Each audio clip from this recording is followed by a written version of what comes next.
Okay, what we got here is this is a little selection of dynamometers that I got at another estate sale in San Jose. You know, like I mentioned at the beginning of this three-part series, is this particular last couple of months, I've been contacted by a few people that are selling out whole estates of stuff. So I've gone and had a look at some of them and come away with a few interesting items here. So basically, these are all force gauges. They're for measuring forces and in different directions, and all of these are basically kind of compression gauges here. So let's take a look at this one first. This one's just made out of aluminum here, and what it's for, this particular one, it's for calibrating the force of electrodes on a spot welder, okay? And I think it acts on this little button down here like this, and you can see it's got a sticky indicator. But basically it's deflecting the this assembly here, and you can, you know, we're in the elastic range of this material, so that it's you know, a nice linear relationship there. So, you know, you would clamp this in the electrodes and squeeze it down, and you know, there's some number that they're looking for there, and this looks like a Starrett indicator, perhaps a back plunge that's been adapted to this use here.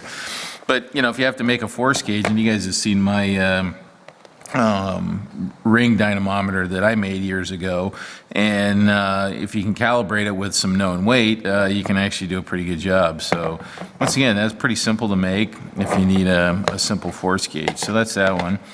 And this one, you know, I don't really have a use for it, but it's just kind of cool, and illustrates that principle. And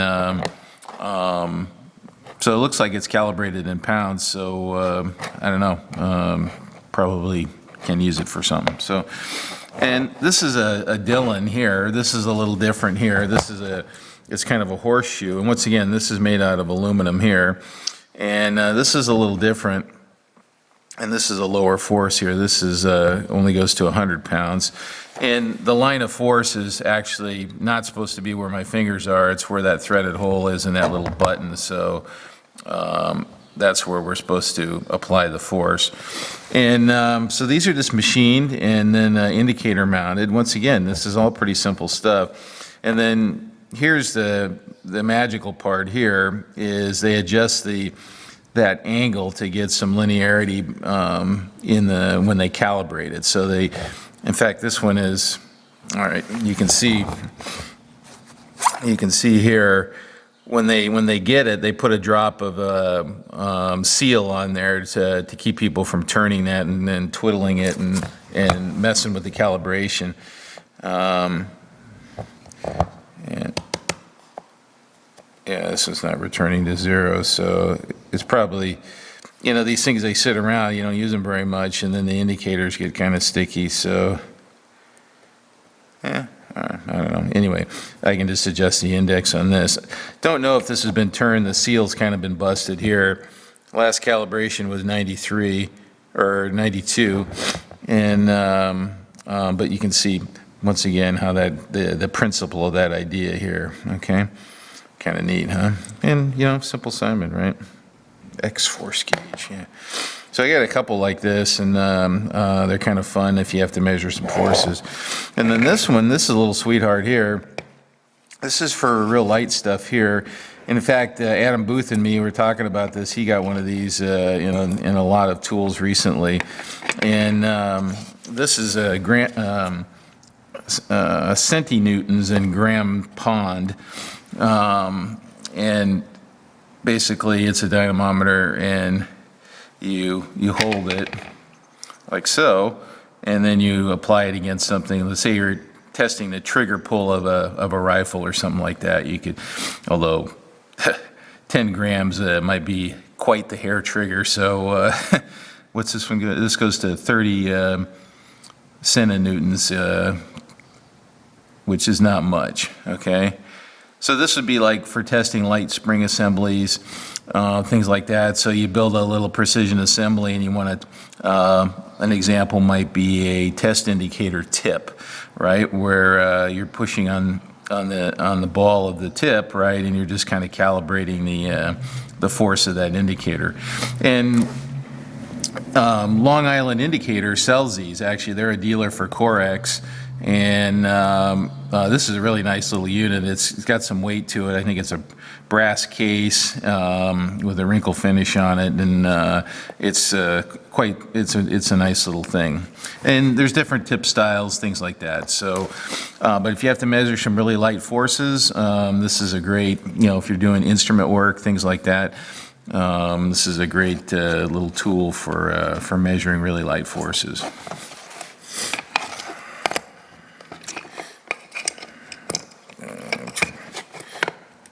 Nope, I think I got it backwards. There we go. What the hell? What's going on here? I think it goes that way. There we go. But the latch is busted, so. All right, this next one's pretty cool. A lot of people have probably seen one of these before, but what this is it's an optical center punch. And they're kind of neat. So it's got a magnifying element here, and then it has a center punching element here. So the idea behind it is you put this down on the material here. Actually, I'm not getting a good straight shot, but I'm just going to demonstrate. Then I'm going to see if I can get a camera shot down through that. So basically you line this up through this magnification, then you take this out while still holding this firmly, and then you put this in, and then you give that a little swat with a hammer. So let's see if we can give a kind of a bullseye view of what's going on through the magnifier. All right, this is actually not too bad here. So the rest of it's blurry, but just look through the center there. And I'm going to move it in relation to the plate there, okay, you see it? So there's a circle and then there's a dot in the middle of the circle, right? So and I'm doing this through the viewfinder actually, so, all right, let's leave that. I want you guys to have a good view. So now here I'm moving the whole plate, right? So it looks like we're pretty well centered, at least looking through the viewfinder here. So let me get an instrument of hammerage here. So you don't hit the optical element. So we're going to pull that out. Then we're going to stick this little guy in, and then we're going to give it a little whap. Now I'm going to keep holding it here, so hopefully the focus will still be pretty good. And it's really hard for me to tell how I did. Let's take a look. Oh.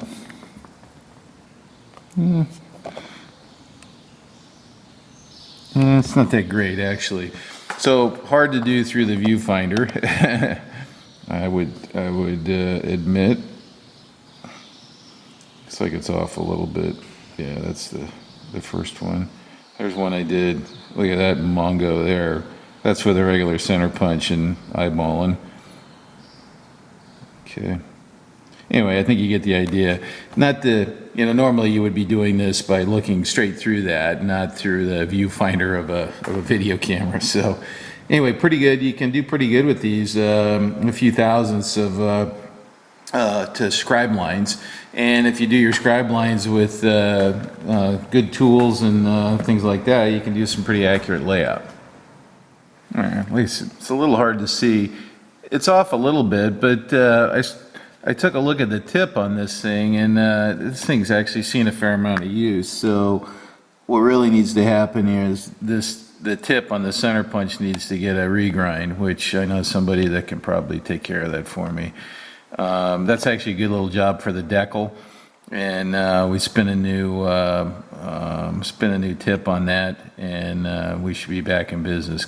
The tip's kind of rounded and it doesn't look like it's on center, so I think my lineup was pretty good, but my center punch is a little bit wonky there. So anyway, we'll fix that up and make it good again.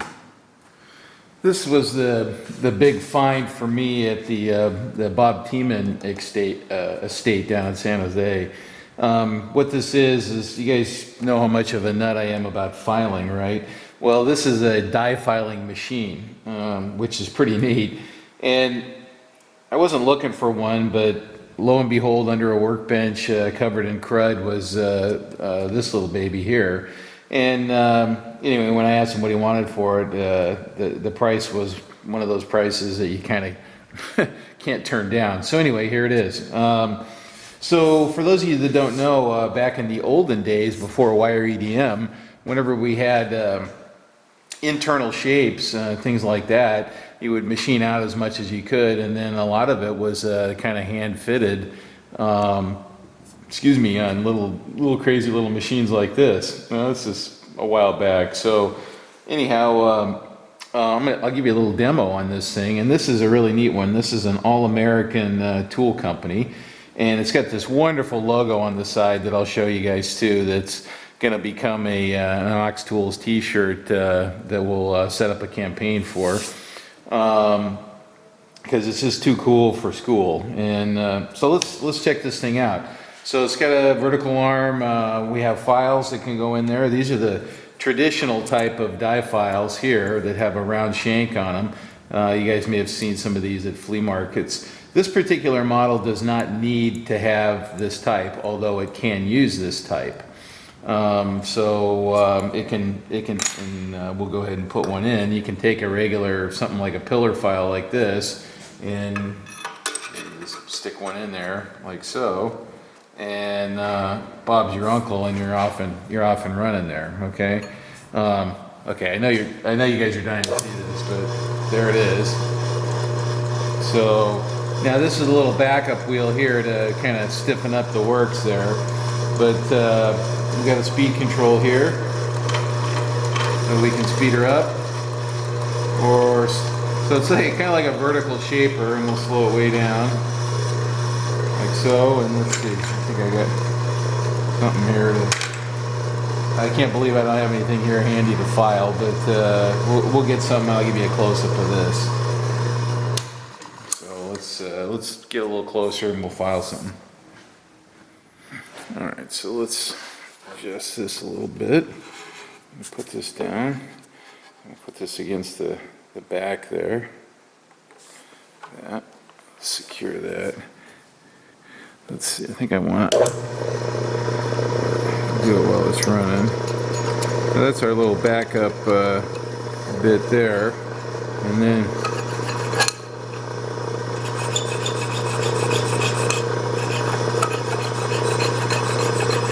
so it's sort of a kind of a I don't know, it's a vertical slaughter, it's a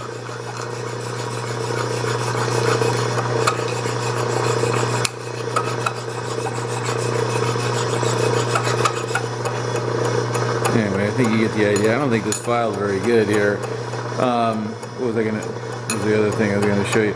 The stroke is fixed, so you don't get to play with the stroke. You can speed it up.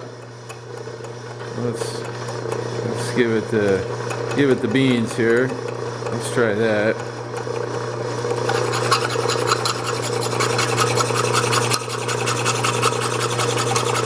So it's cutting pretty slowly. Like I said, I think this file's not that great, but very controllable. And pretty nice finish on that.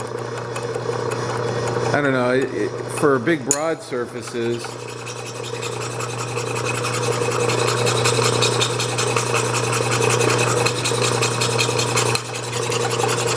big old hand in the way, sorry guys.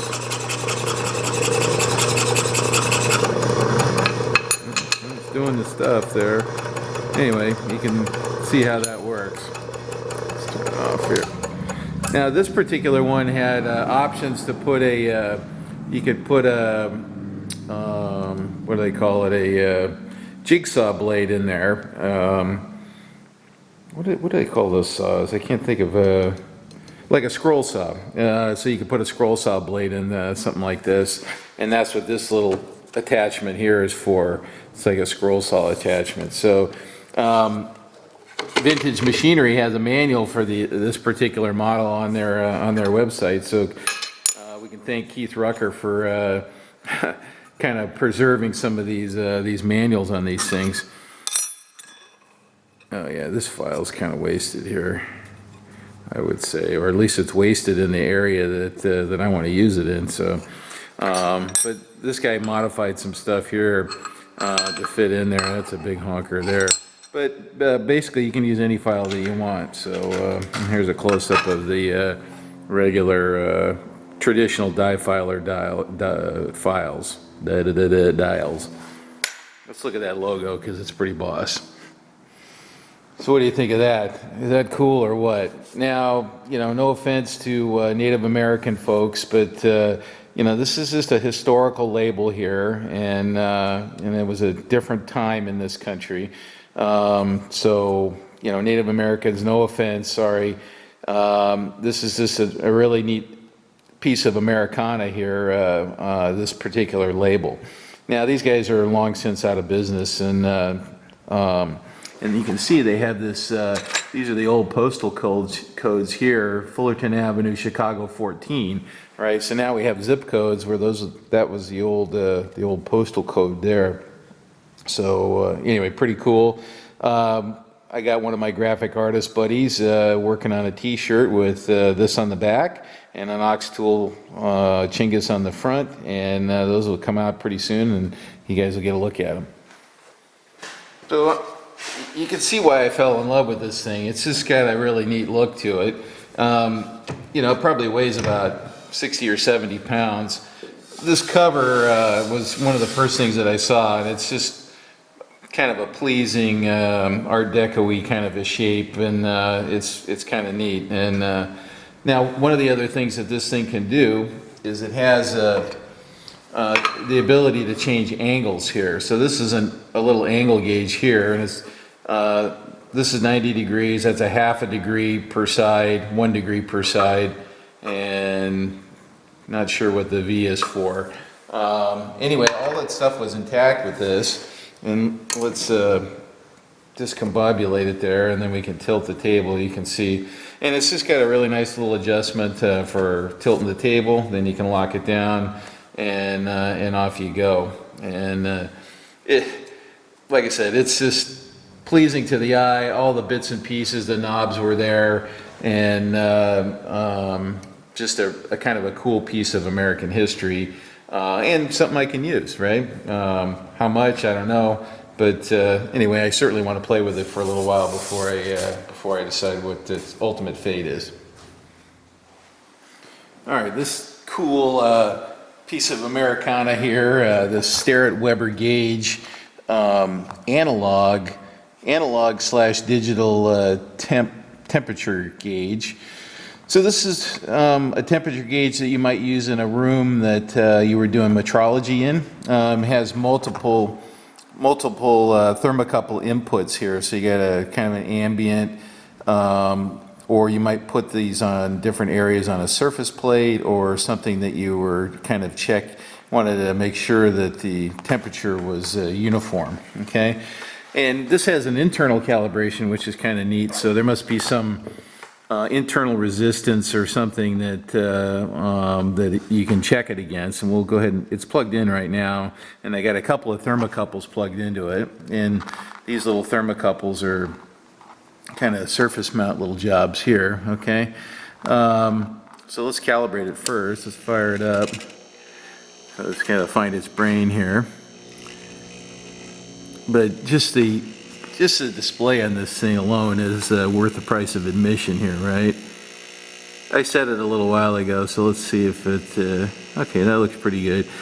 Okay, so this is probe 2 here, and I don't want to touch it because I want it to kind of read ambient here. So let's put it on probe 2. It just, Now it's got some damage. It's missed. These are on the numerals are on a drum, and they some of them from age. This thing's pretty old. They're peeling off, and so there's a few digits missing. So I don't know. We're 77.9 degrees here. Okay, for our ambient. All right, let's set that. Oops, sorry guys. Set that one aside, and then I got this is probe 3 here. Okay. And you'll get an idea how fast the response is here. So we're going to change this. I forgot what the other one was. Well, I'm getting close to this one, so I'm just going to grab this one now. So my body heat was probably sending that one upwards because it was just a steady climb. Looks like I'm cool as a cucumber, right? 90 degrees. Anyway, let me blow. Let's see. Oh, I don't have any alcohol handy. We'll fan this a little bit. So they're pretty responsive, and I just love this display on this. So this is Matt. Thanks for sending this in. This is a really cool toy. It looks like it works great, and it's just a really, oops, there's a dead number there. Anyway, it's just cool. It's got a little hum to it, and it just to watch the display move around, I could watch this all day. It's just kind of fun. So anyway, Matt, thanks for sending that in. I appreciate it, and this is a great addition to the shop. You guys know how I have a kind of a, I don't know, a fetish for levels, I guess is the way to put it. This is a different kind of a level here. That I guess we've talked about coincidence levels a little bit in the past, and this is a great example of a coincidence level. This is made by Brunson, who's still in business, and I think they're in Kansas City, Missouri, and we have some technicians at work that actually have traveled to Brunson to learn some of the optical metrology things, jig transits and things like that. Some things that we do, we still align with transits just because you can't touch them, and or there's long distances involved, and there's still very accurate methods. But anyway, I digress. This is a level made by that company, and pretty cool, and it's got a Grumman tag on it, which is kind of neat. Grumman measurement standards and electrical physical calibrations. Your measurements are only as good as your calibration. So kind of their little motto. But let's take a look at this little monkey here, and it comes in a nice little box. There it is, and the box is impressive in itself. But there's the level, and it has a rotating little turret here so that you can view the bubble, and we'll look at that in a second. Now it's kind of a unassuming looking little thing here, but this is a very, very sensitive instrument here. And this one, it's got kind of an inverse V on it, or a V on it, and the idea was that you would put this on other tubular optics to get a really level line. And these little lugs here are for kind of a retention strap. That's the idea behind those. And so I'm going to try to give you a shot into the turret here. I got to set that up because we got to put a little bit of light into it so that we can see the bubble, and then we got to be on a level surface too. So this level, for reference, can discriminate a change of 1 arc second. So you can easily see a change in the attitude of 1 arc second. So that makes this pretty damn sensitive. So now it's not calibrated as per, you can work that out if you want, right? There's no divisions on it. So it's level or you're not level, right? And if you change it, you can see a difference in that. So, but you don't get a slope per foot with this type of instrument here. So let me get this set up, and then we'll see if we can get the look at the coincidence bubble, and I can manipulate it so that you can see the change in it. All right, here's the setup we have so we can take a look at this coincidence bubble in this particular level. And people have asked, you know, hey, what are these leveling plates actually used for? Well, this is actually a good application of a leveling plate, and that's kind of the official name for this. And I did a video on making this, but there's commercially available ones as well. So this allows me to make a very small adjustment here so we can watch the bubble in this case. So I kind of got it set up. I just wanted to show you the setup first. What I'm going to do is I'm going to look in here with the camera and we'll see the bubble. And there's the actual vial there, and there's a system of mirrors and a prism that divides the image, and that's what we're going to be looking at, is this divided image. And that's why they call it a coincidence level, because we're looking at both ends of the bubble at the same time, okay? So we're looking at this end of the bubble and we're looking at this end of the bubble. It splits the image and combines them, so we're actually comparing them to one another. Yeah, see, my fingers are kind of the right shape there, except it should be like that. We're comparing the ends of the bubble and we're bringing them together for our null point. So let me reset that, and we'll get up in there close and see what we can see. All right, so right now both ends of the bubble are coincident, right? And so I'm going to lean on the surface plate a little bit, and you see the image is shifting. Okay, I'm going to let off and you'll see it come back together. So what we're doing is we're looking at, like I said, opposite ends of the bubble at the same time, right? And comparing them to one another. So I'm just going to lean on it just a little bit. Okay, and then there it's going out of level. You can see it. I'll lean a little harder so you guys can see it shift more radically.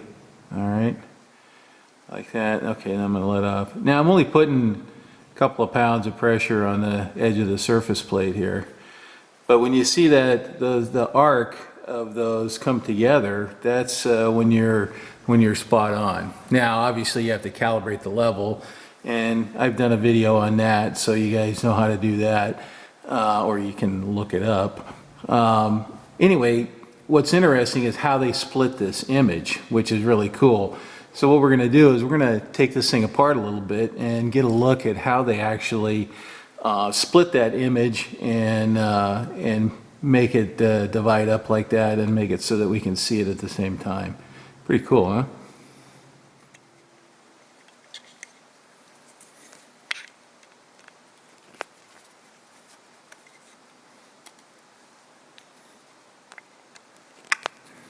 All right, so let's see what we got inside here.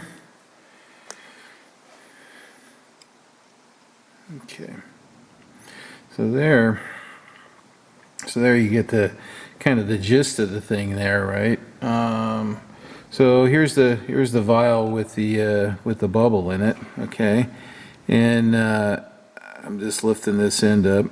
So these two are mirrors here that are looking at the end of the bubble, and so that reflected image bounces off that mirror, both sides, and hits this little prism here in the center and sends that image up to this, okay?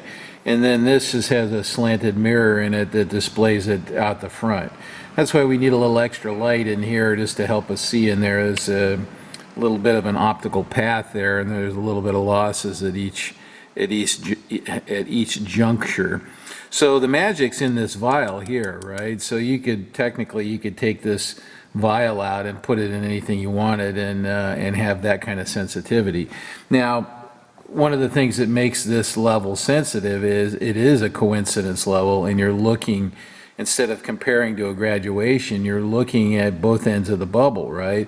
So that's very highly sensitive, so it kind of doubles the error or doubles the movement, so or the displacement of the bubble. It doubles the displacement, where if you're just looking at a single line on either side, right, you're basically kind of eyeballing it to a line, and it's a single displacement, okay? So that's part of what makes this really sensitive. But anyway, I thought you'd get a kick out of that because it's pretty cool. And, you know, it's just kind of dog simple, right? And, you know, this is I don't know, I think this is brass. Maybe not. You know what? I don't know what this is made out of here. It feels a little too heavy for aluminum, but too light for brass, so it might be aluminum. I don't know. Do I have a magnet handy? It's not steel. It's not in between. Anyway, well, magnets not going to help on either one of those. So anyway, I thought you'd get a kick out of that, seeing the innards of a coincidence level, a sensitive coincidence level. Say that 3 times fast.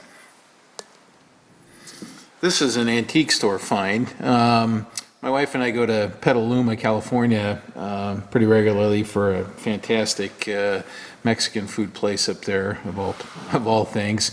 Anyway, we went to one of our favorite antique shops, and we found these couple of pictures that are of great interest to me. Anyway, what caught my attention walking by this particular booth was the vise, and then this pulley over here, which is pretty excellent. It's actually, I think it's 2 pulleys that are stacked on one another, and they got curved spokes, and they're just absolutely fantastic.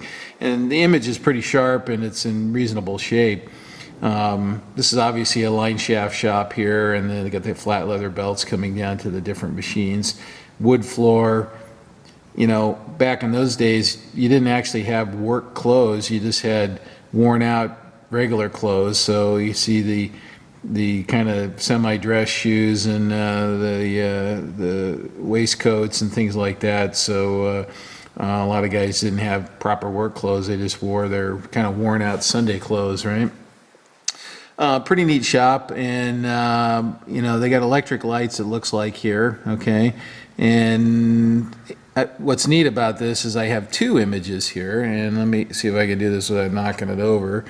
And there's the same shop, and this one's in not as nice a shape, okay, this particular image, but it's the same shop, and here's our machine with the dual pulleys on it, and things are kind of moved around a little bit, and this is taken a little further into the shop, but it's the same shop because I've kind of examined it closely, and there's some other clues in here, and it's just great. And these guys are working away at the bench and on machines, and there's the guy in fancy pants clothes over there, so engineer or owner or whatever, I don't know what. And this guy's like, hey, hurry up and take the picture, man. I've been holding still for a while. So so anyway, just a couple of cool images, and I kind of collect the old shop images like the, oops, I keep hitting that, old shop images like this to that are of interest, you know, and worth preserving. So kind of neat. Well, while we're talking about kind of historical things, this is a machine sign that I got, and the story behind this is the folks over at Parker Majestic. I'm in communication with them and have developed a small relationship with them, and I know a couple of folks over there now. And anyway, they put up it was kind of an Instagram raffle for one of their old machine signs. So if you own a Parker Majestic grinder, for example, you can send it back to them and they'll rebuild it in brand new condition. They have people that do scraping there and jig grinding and the whole gambit of stuff. And they also have a grinding training center, which is what I was talking to them about. So, but anyway, they put this sign up and said, hey, throw your name in the hat, and we're going to draw names out, and then whoever's name gets drawn wins. Well, I won, and a lot of people cried foul because they thought the game was rigged, but I assure you it wasn't. I don't think they had that many people that entered, but I said, hey, what the heck? I threw my name in there, and lo and behold, they pulled me out. And a lot of people, like I said, they kind of went, hey, wait a second, right? But I assure you it's not true. But anyway, they sent me this machine plate, which is really cool. I kind of like it. And I think we mentioned before that these are the old postal codes here for different regions of cities, right? And there's Detroit 7.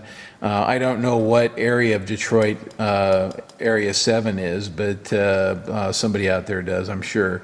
But anyway, it's just a cool etched aluminum plate with just good colors, a good logo, right? And you know, who doesn't like the word majestic, right? I mean, it's just, you know, it's got everything you want in it, right? It's royalty. Anyway, these are Cadillac grinders here. So these guys make really fine tools, and they have a line of CNC stuff too. And but they're worth checking out. And if you want to see some really nice American-made grinders. All right, kind of the last thing I got to show you guys is a black plastic disc. No, just kidding. What we have here is, and this was sent to me by John at PTC Instruments down in Los Angeles. And this is a Reuleax triangle. And actually there may be a different name for the solid shape. But what it is it's a curve of constant width, is what how they kind of define it. What it means is if you measure through the approximate center of this, you get the same dimension everywhere. And you can look up plenty of stuff on these on the web, and they're kind of interesting here. And anyway, this is a little toy that he sent me just for fun. And what I did is I found a disc that was about the same diameter here, and it gives a kind of a better visual demo of kind of how this works. But let's see, let me try that again. So if you look, this is not rocking back and forth, or it shouldn't rock back and forth as I roll this, right? Because it really shows the same diameter no matter where we roll across it. I'm not doing a great job here. This is rubber here, and maybe I don't have the right, well, you know what, let me try it again here. See if I can non-bozo this here. Maybe what I need is them a little farther apart.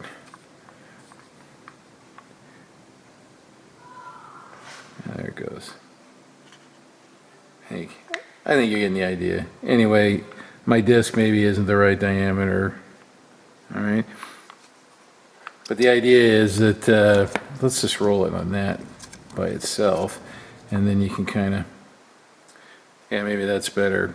If you just watch this, it's really not changing height. I'm trying to go nice and smooth here. It's a little harder to coordinate two things at once. But anyway, I think you're getting the idea that it rolls like a wheel, but clearly it's not a wheel. So it's kind of a curiosity that my friend John Marcus sent me. So John, thank you very much for the little toy. That's kind of cool, and he knows how to he knows how to get me excited about something. And that came from these guys. The camera's blowing out here. All right, you know what? What's it, Orbit Form? Yeah, Orbit Form. Anyway, fun little toy to play with.